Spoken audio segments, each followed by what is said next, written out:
And as Vijay said, we're going to be talking about success because I know you're studying Python, and we want to talk about how can you be successful at Python or music or math or writing or whatever it is you want to do. So I get to work with people all over the world as a consultant and a speaker, and I help them achieve confidence, influence, and success. So I'm so happy that Vijay and Manish asked me to come in for a few minutes today and take some of those ideas and give you 3 key elements of success. So if you join me on the course webpage under section 2.0, special topics, elements of success, if you join me there, and you can see it here on my screen, we're going to talk about success, and I'm going to give you 3 quick elements. There's a lot of elements of success. Today we're focusing on 3. So could you start off with this poll? We're going to use music as an example. And we know a lot in the past 50 years, we've studied a lot about what it takes for people to be successful in all fields. And so I'm going to try to distill that for you in a few minutes. So go ahead and take this poll. In order to become proficient in music, you have to be born proficient in music, or you can learn to be proficient in music. So if you go ahead and if you could put that in the course webpage, those of you that are there, that would be great. And if you don't have the course webpage open or you're not logged in and you want to put it in chat, I can also see it in chat. So go ahead and I'm going to give you a moment to do that. You can learn, you have to be born. Let's hear those responses, or let's see those responses. I'm going to reload it so I can see your responses. Okay, so we're hearing, wonderful. And I see a couple in the chat as well. So you can learn to be proficient in music. Well, great, because that is the answer that we're looking for. And I think some of you have been taught that, but I want to make sure that you really understand that and believe that. So I'm going to go over to some slides now and really talk about what's going on inside of our head. What are we doing when we're trying to learn something? And keep this poll in mind. So today we're focusing on 3 key elements of success. So we're going to start off with the most important one, and that's the one that you already worked on, mindset, what you tell yourself. So when you're trying to be proficient in music, in your head, what are you telling yourself? I should have been born with this, or I can learn it. So let's look at our little friend here. This is the idea of a fixed mindset. So if he's slumped over the computer, trying to learn Python or math or writing or whatever it is, and he says, I'm stupid. This is too hard for me. I'm not good at it. I wasn't born with this. I'm not the one in the family who's smart at math. That's my sister. I'm not the one who's smart at music. That's my older brother. Right? Sometimes don't we do that? We label ourselves as smart in one area and stupid in another area. And that's really just nonsense. It's just our mindset. It's what we tell ourselves. Because the research shows that the view you adopt for yourself profoundly affects the way you lead your life. So the script that you have playing in your head, the video that you watch all the time, that really shapes how you approach something. So you're actually telling yourself you're stupid, and guess what? You're going to be stupid because you believe that. And anytime you hit a challenge, you're like, oh, I don't know it. I don't know this. I'm not smart in this. And you give up. Now, on the other side, we have what's called a growth mindset. And that's when you say to yourself, I can figure this out. Yeah, it's tough, but I can manage it. I know how to learn because I've learned stuff before. So I know about the learning process. And I know how to ask for help. It's okay to ask for help. Doesn't mean I'm stupid. So the idea here with a growth mindset is that everyone can change and grow through application and experience. So you learn something, you try it out, you apply it, you get some experience using it, and that's everyone can change and grow, not just some special people born as Einstein, right? Everybody can change and grow. So if we compare these 2 mindsets, the fixed versus the growth, they're very different. And I want you to think for your own self how you tend to view this, not just in Python or music, but really in overall how you learn. So if you have a growth mindset, you believe you can learn, intelligence can be developed.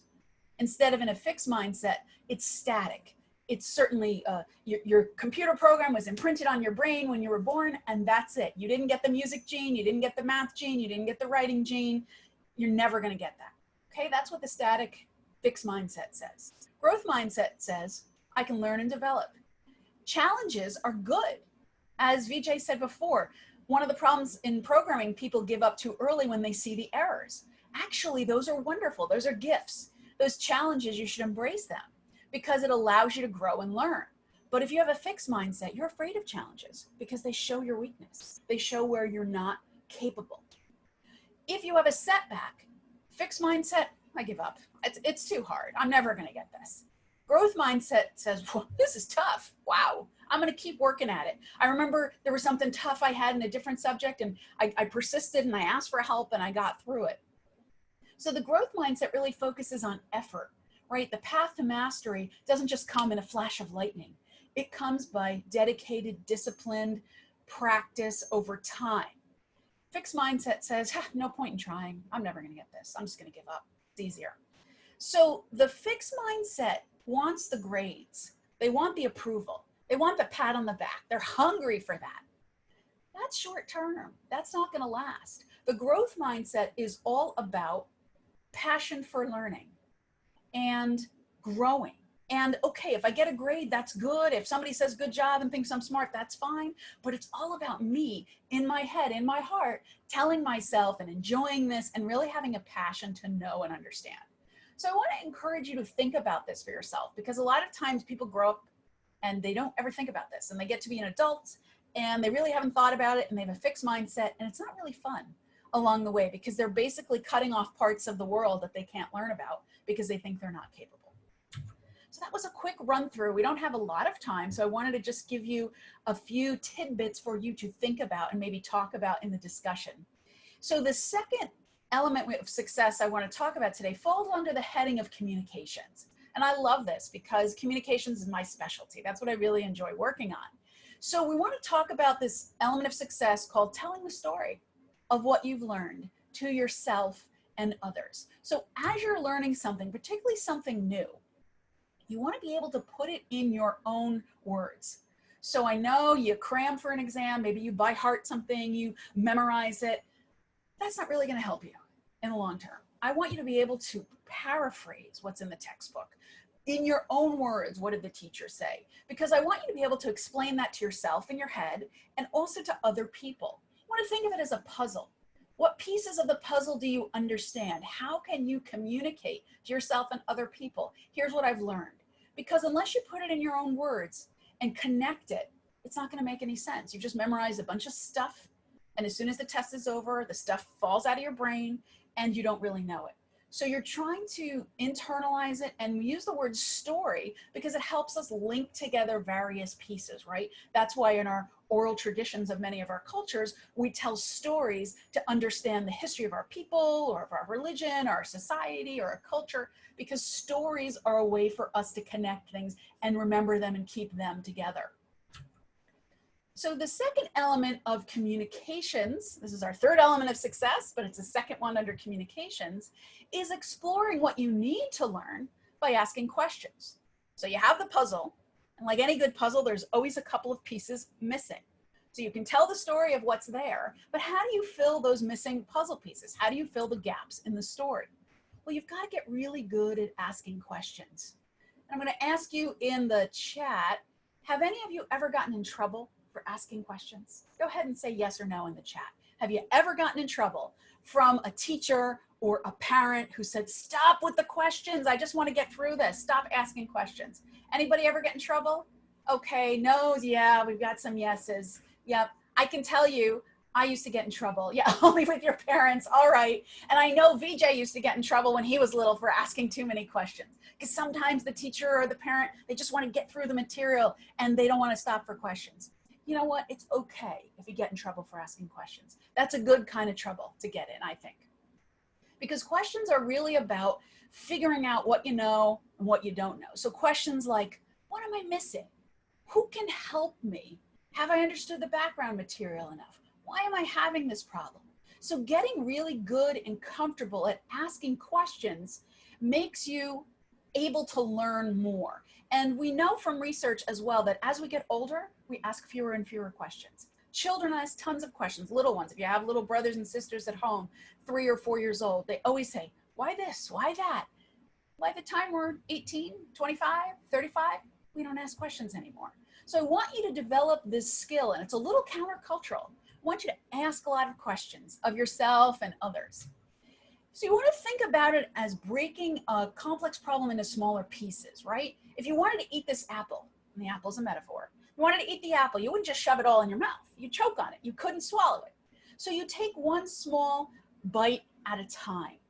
And that's what questions allow you to do. You're going to take this big topic of Python or history or whatever it is, geography, astronomy, and you're going to take it one small bite at a time. You're going to really break it down into smaller pieces to make it manageable. Yeah, somebody said even while the children are lying on bed, they ask why. Absolutely. The only time they're not asking why as kids, little ones, is when they're asleep. Right? And parents are like, whew, they're finally asleep. I get a few moments of peace. But it's really a wonderful thing because we have the ability to ask for questions, but somehow that gets stamped out of us often. All right, so in summary, your superpower is not how smart you are, even though a lot of us hold on to that.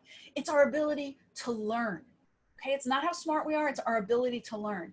And that means each of you has the ability to be your own superhero, right? To be your own superhero and be able to learn anything.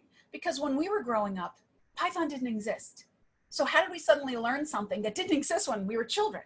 Well, we know how to learn. And there's going to be things you're going to learn at 30 and 40 and 50 years old that don't exist today. Things in AI and space exploration and who knows, disease control, other things. How will you learn new things? You have a superpower, and that's your ability to learn. So let's go back over to the course page if you would. And we've got one final poll to do. And I see your notes here for those who do get in trouble asking questions. Don't let that stop you. Just remember that, okay? So that's something we want you to think about. Keep asking those questions. But here in the poll, if you could answer this, once you've learned and developed a growth mindset, when you face a challenge, what should you tell yourself? So go ahead and take a moment to submit that. And if you don't have the course website, go ahead and put A or B in the chat. A, the subject is too hard for me. I was not born with the talent to do this. B, I should keep asking questions and applying what I've learned to the problem in front of me. So A or B, and I'm gonna reload here just to make sure I see how many responses have come through. And I see some coming in the chat. All right, we've got some B's. We've got some B's coming in. Wonderful. And I hope that's true for each of you.